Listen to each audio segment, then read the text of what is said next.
Hello, and welcome to the Journeys of Folco Hornblower, the One Ring 2nd Edition Strider Mode adventure, written and narrated by me, Ryan Hewlett.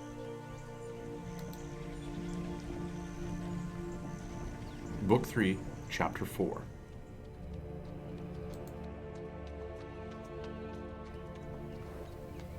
Folco panned his vision up and down the western bank of the River Bruinen, and spotting a nice grass level section just above the high water mark, Folco prepared to set camp for the evening. The later afternoon sun, now setting low to the west, became obscured by the now dark gray clouds, casting a deep long shadow over the river valley. What was a nice warm later fall day quickly changed to a chilly, cold, and dark evening. "Let's get a fire going, Billy. Don't want the chill of the night to set in too early before supper," Folco expressed rather quickly to Billy responding with a hurried neigh. Fortunately for Folco, there was enough dry deadfall and burnable debris from the year's previous flooding that he hadn't needed to go far to collect enough wood for the fire.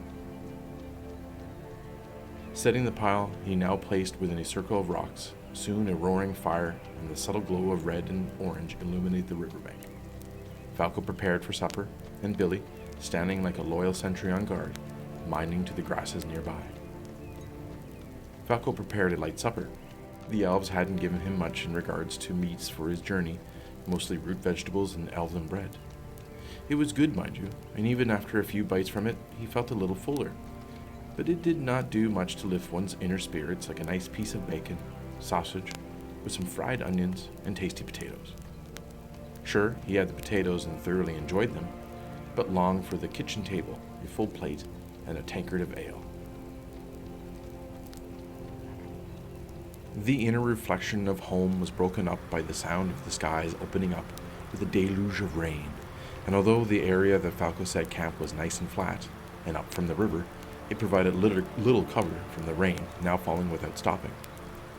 Folco quickly pulled up the hood of his cloak, wrapped his body up, and kept the fire going as hot as he possibly could. Heavier and heavier the rain fell, and Folco started to get the uneasy feeling that something was amiss, and he was in imminent danger. He looked from side to side, and something peculiarly caught his eye. Streams of water now coming down from the high above the riverbank flowed down towards the Bruinen on both sides of the camp, and with each passing moment the water flowed more and more. "Billy, I think it's best we move from here." Folco now grabbed for his pack, spear, and bow, and in standing felt the ground underneath his feet starting to give way. Quickly the two dashed along the now loose and muddy banks of the river, slipping and at times sliding down, but finally landing on a large outcropping of bedrock just enough for both Folco and Billy to rest on. Wet, muddied, and now chilled to the bone, Folco huddled next to his trusted companion for the rest of the night. Morning came and Folco opened his eyes, and although the skies were gray and bleak, no rain was falling. Folco looked about, and all around, save for where he and Billy now stood, was a muddied mess of debris. Folco could see no signs of where he had been before. "Well, Billy, we must be a little more careful in picking out a spot to rest and eat from now on. We may not be so lucky next time." Folco now grabbing the reins for Billy and leading him down to the river's edge and back up towards the main road. Not taking any chances on another slide happening, Folco broke for breakfast high on the ridge overlooking the river valley, and then proceeding on the east road west towards Bree. Reaching the eastern edge of the Trollshaws, the images of the dwarven merchants and the troll emerging from its hole, Folco grasped his spear a little harder. The warning from Melron now being played back in his mind. Folco taking heed, he led Billy down the south side of the road and down into the adjacent embankment, limiting any chance encounters with a troll, or so he thought. Another night and day passed, and Folco's journey so far was without incident.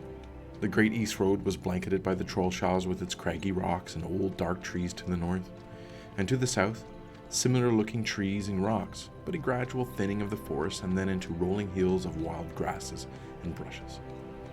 Folco was getting close to the area where he had found the dwarven remains and where he saw the troll in its hole, and now his curiosity was starting to get the better of him. He had, of course, heard Bilbo's retelling of the story of his encounter with the three trolls in this very Shaws, and of the treasure that he and the Thorn's company of dwarves had taken. of the ancient elven blades they used to fight to reclaim their home of Erebor. Bilbo even mentioned Gandalf, the Grey Wizard himself, found his blade within that troll hole as well. Could a trove of coins, a blade, or even another ring be found in that troll's lair, not far from where Folco now stood? Falco's mind and heart raced on the thought of it, and he was starting to get restless in the excitement. Then, Elrond's voice came clear into Falco's mind again, and Folco relaxed, now realizing the folly of his thoughts. He stood no chance on sneaking in and finding treasure in a troll hole, let alone facing one in a deadly combat. He barely made it out alive from the encounter with the Southerners on the northern road over Bree, and considered himself lucky escaping from the nameless thing below the hills of Skerry. The more he thought of it, the realization that he was best to avoid fighting at all costs was probably the best decision he could make. Still, the pull of a horde of fortune pulled ever at him, but he decided to move on and continue west towards Bree. The troll and its lair can wait. Finding a safe space to set up camp and figuring he had a couple of hours left before twilight, and the skies were clear and the wind light, Folco decided to hunt for some wild game. It did not take him long before he returned to Billy, grazing peacefully on some grasses and some wildflowers still hanging onto whatever warmth was left in the air. "Well, Billy, the land taketh like our last camp, but then giveth today. Fresh rabbit for today's supper," Folco now grinning, pleased with the spoils of his hunt. Suddenly, and without warning, Folco heard a voice call from behind him. "And a mighty fine rabbit it is." Folco quickly spun around, crouching low, dropping his prize on the ground and now holding his spear at the ready. The sun now had set behind the horizon without a fire yet lit. Folco could hardly see the features of the figure now walking towards him from behind a large boulder. The figure stood tall and had a heavy build towards him, not as tall as the troll he had saw before reaching Rivendell. Hooded, Folco could see links from what appeared to be chainmail from under his cloak. A bow was slung across his shoulders and the blade was sheathed to the belt to his side. With hands raised, he spoke calmly to Folco. "No need for quarrel, my friend. I am not here to rob you, but to share the warmth of the fire tonight and the spoils of our hunt." The man motioned for Folco to look over incidentally towards Billy, and Folco could scarcely believe his eyes. With just enough light, Folco saw the carcass of a deer laid across one of the boulders near Billy, who had been still content and unfazed by the newcomer. Who are you?" Folco now pushed himself up from a standing position, but still held the spear at the ready with both hands. "My kin call me Eridan, and I am a ranger." Folco could clearly see now the telltale signs of a ranger in the man now before him. Folco lowered his spear and relaxed it a little. "I am Folco Hornblower of Bree. Did not expect to see someone out here. At first I thought you were a troll." Folco was still suspicious, but the man before him did not have stature, nor the foulness about him that Folco thought trolls would have. "If I were a troll, you would have smelled me a mile away." The man now lowered his hands and motioned over to the carcass of the deer and over towards Billy. "I do not know about you, but I'm quite hungry. Let us start a fire and share in the spoils of our hunt.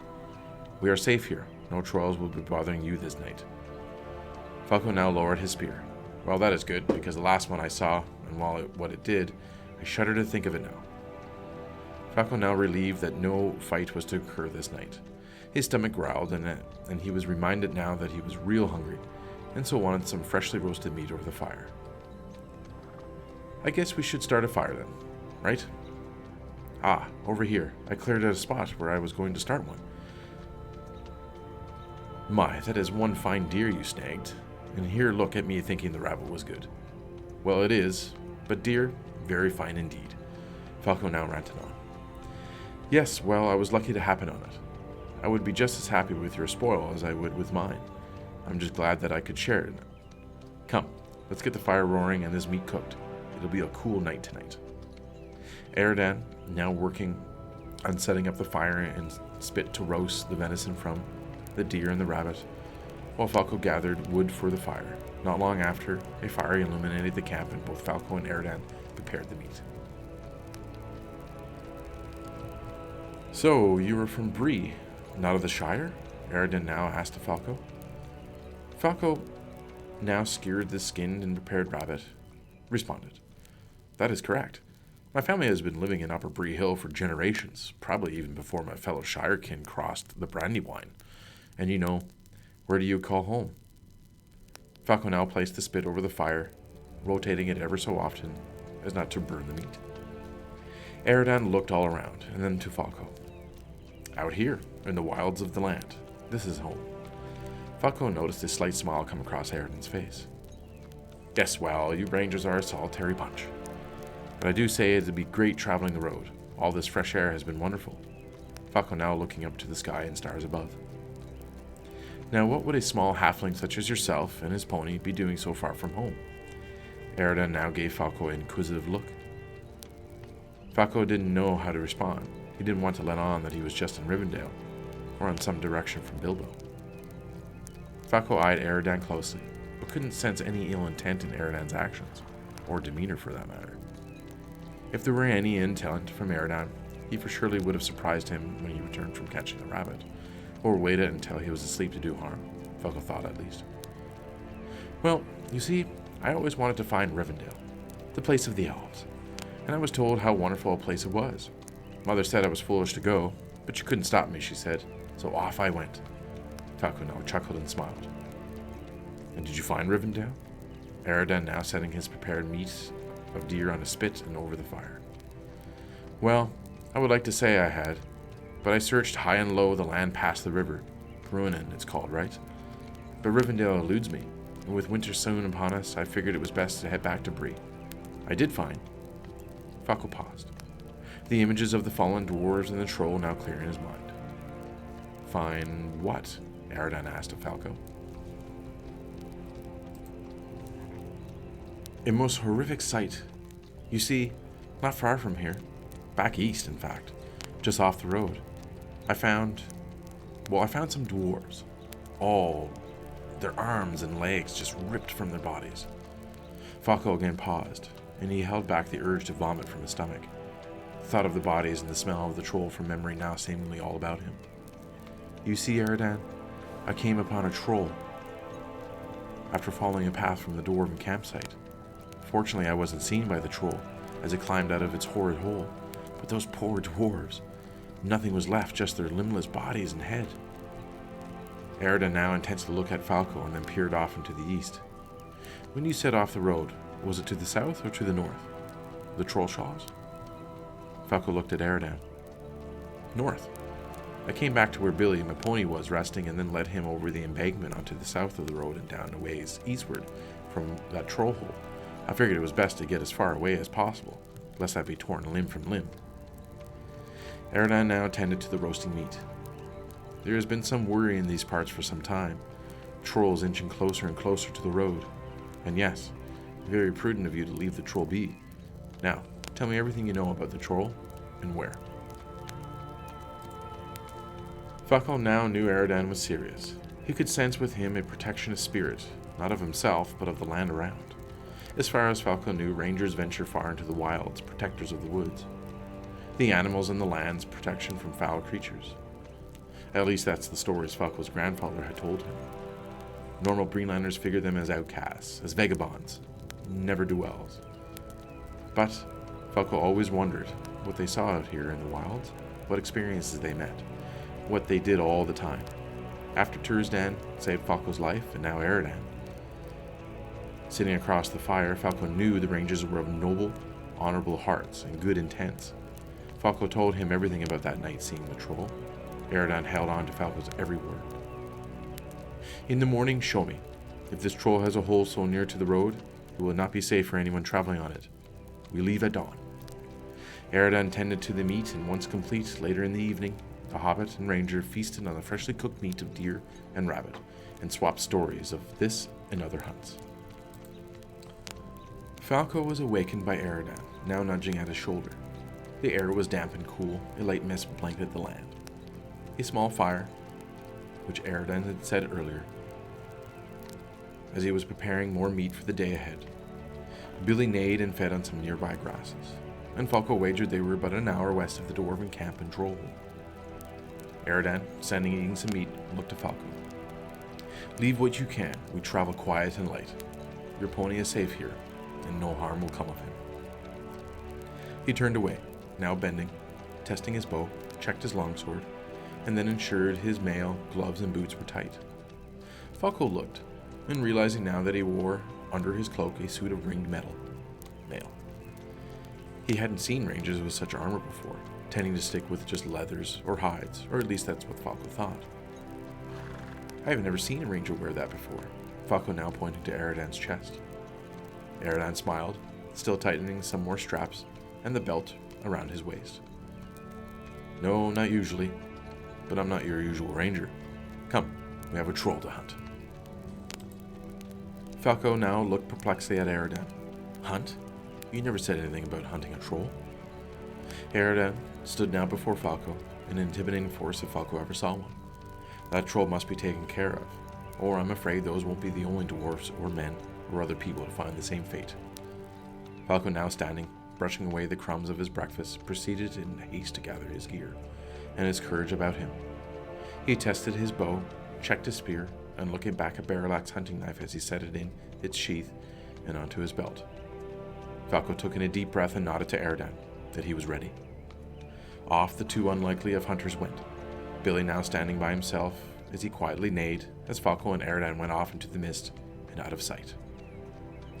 The morning mist dissipated, but the low-lying clouds cast a dreary and grey light across what Folco and Eridan were skulking through with the Trollshaws.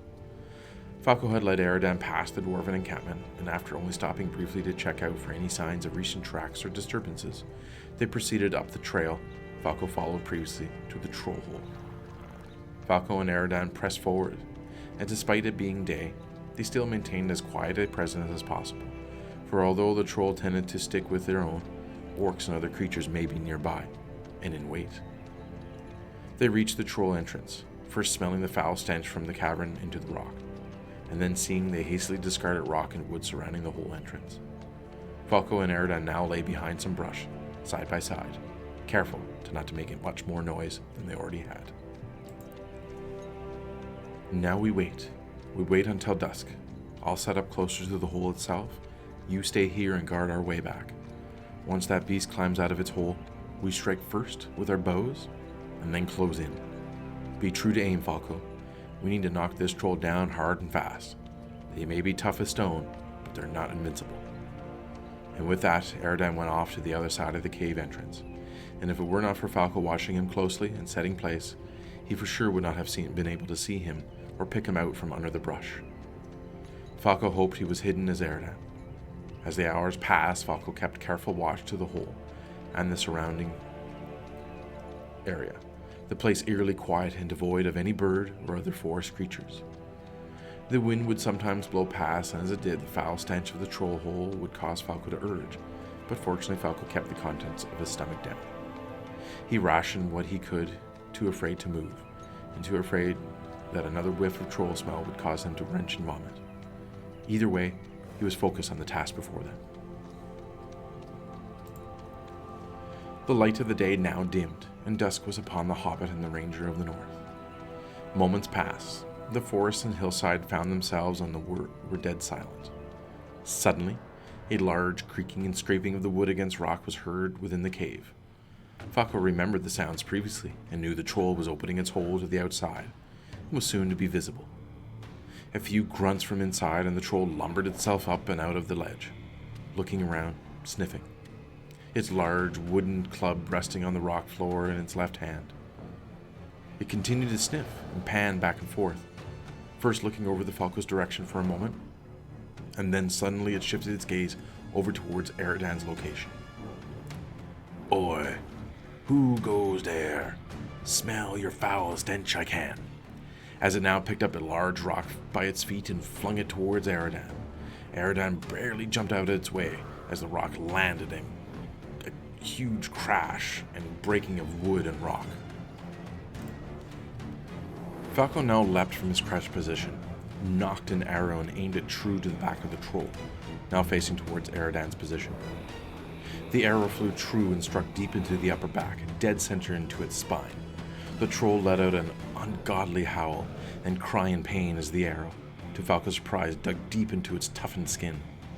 The troll remained mobile, however, and now turned itself to look where the arrow came from, spotting Falco, just visible over the covering brush he was hiding behind. "What are you? You're no man." The troll now looked a little surprised at Falco's appearance. Distracted by Falco, the troll didn't notice Eridan, now aiming an arrow again to the same area Falco pierced with his arrow. Eridan released the arrow, and it struck true, deep into the tissue of the troll, below the scapula on the left side. The troll again made an even louder howl in pain, the sound echoing throughout the Trollshaws. If there were any more trolls, orcs, or other foul beasts nearby, for sure they would have heard it by now, Falco thought. Eridan now let out a scream and charged with his longsword in both hands at the troll. Falco dropped his bow and, grabbing his trusted spear in both hands, did the same. The troll looked back and forth now at the charging hobbit and ranger, seemingly dumbfounded at what was happening.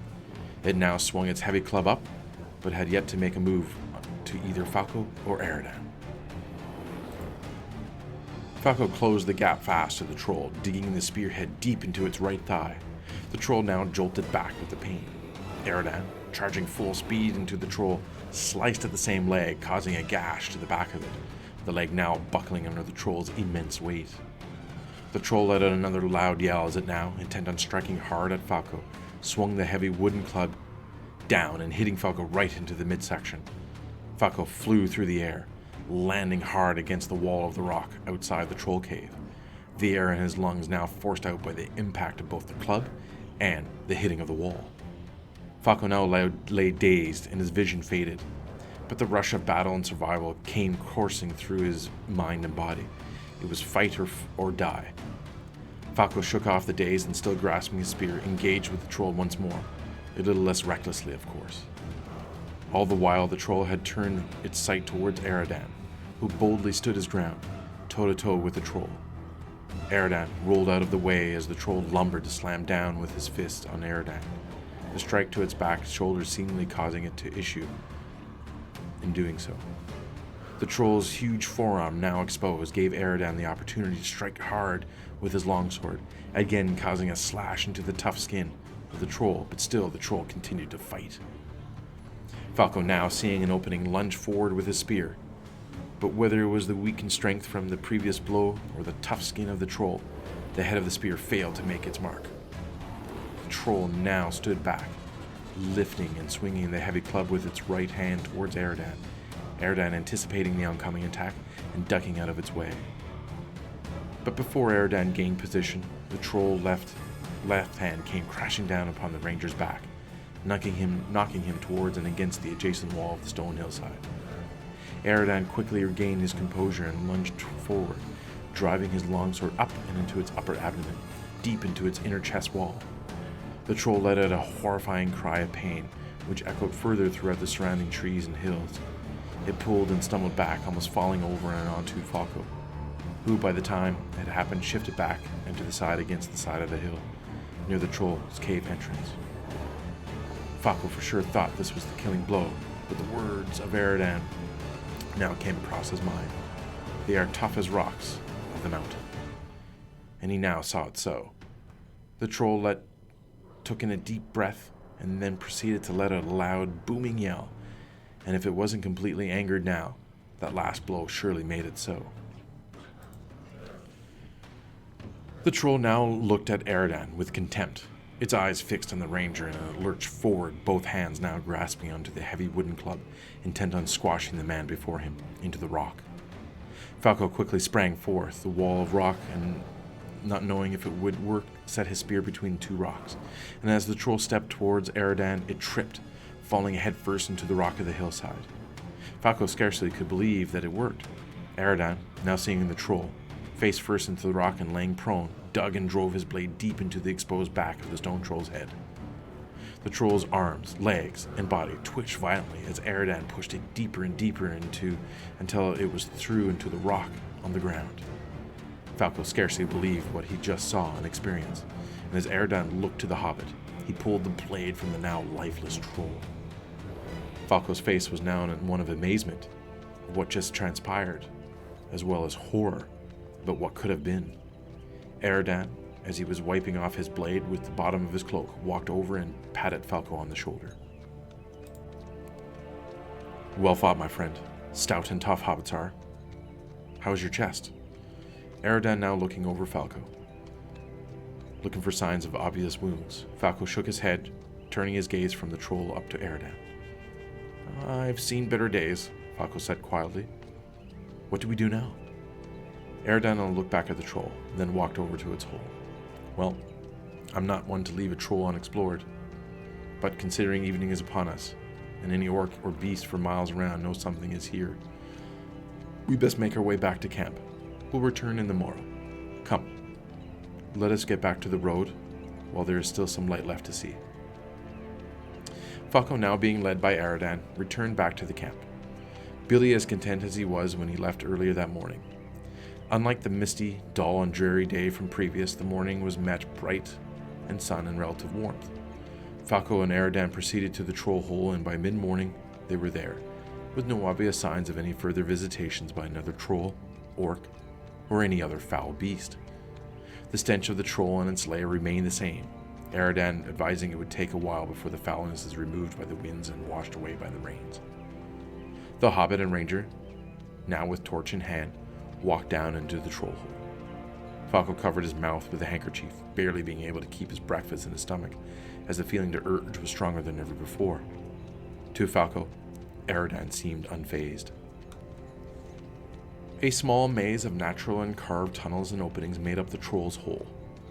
One large, deep tunnel ran seemingly far into the mountain, Eridan commenting that it probably leads for miles and miles underground to other troll lairs within the Trollshaws. Of interest to both Folco and to Eridan, littered throughout were scores of mercantile goods, coins, and other valuable goods. Eridan focused more on the various items of worth to one of the wilds: rope, axes, leather satchels, and the like. Folco sifted through the piles, collecting what he could into his pack, and taking one of the large leather bags and filling it with coins, jewelry, and other precious items. Securing the bulk of the haul from the troll hoard and on to Billy, the rest into his backpack, Folco followed Eridan down back to where the dwarven merchants had camped. "I'm not sure how dwarves like to be buried, Eridan. Do you?" Folco now asked of Eridan. Eridan looked at Folco, and after a few moments looked around the campsite, and he responded, "That I am not sure of as well, Folco. I'll take care of what I can. The birds and other forest scavengers have made most of what was left, but I'll bury the bones. For you best be off and on the road. Nothing will trouble you from here to the bridge. I'm surprised this troll was able to make hold here. They haven't traveled this far south for an age. We must keep a better eye on the road and these shaws." Eridan now lost in thought, or so Folco thought he was. "Are you sure? I can help you out with the bodies. Would like to know that they've been tended to." Folco now insisting he stay to help. Eridan shook his head no. "If you want to make it back to Bree before the first snowfall, you best be leaving now." The ranger now looked to the skies and took in a deep breath of air. "The cold of winter is fast approaching. It will be early this year, and you best be on your way, Folco. I bid you safe travels and look forward to more stories if you are ever back this way again." Eridan smiled and held out his hand to Folco. Folco returned the gesture. "And I as well, Eridan. If you are ever in Bree, come find me on Bree Hill or at the Pony. You'll always have a place to stay and a warm meal ready." With that, Folco nodded, turned around, and guided Billy out and back to the Great East Road. It was 18 days since Folco left Rivendell on his way to Bree, as he crested over the top of the large hill where the road crested on the summit. The familiar sight of the Chetwood to the north, and Bree Hill, with smoke rising from the many chimneys, making up the village of Bree, filling the valley. Snow now started to fall as a chill wind now blew from the north, and Folco knew he must just had made it before the long dark of winter would set in. "We're home, Billy. We're home." Folco now brushing down Billy's mane, Billy rubbing up against Folco and neighing approvingly as the two adventurers proceeded down the hill and towards the village of Bree.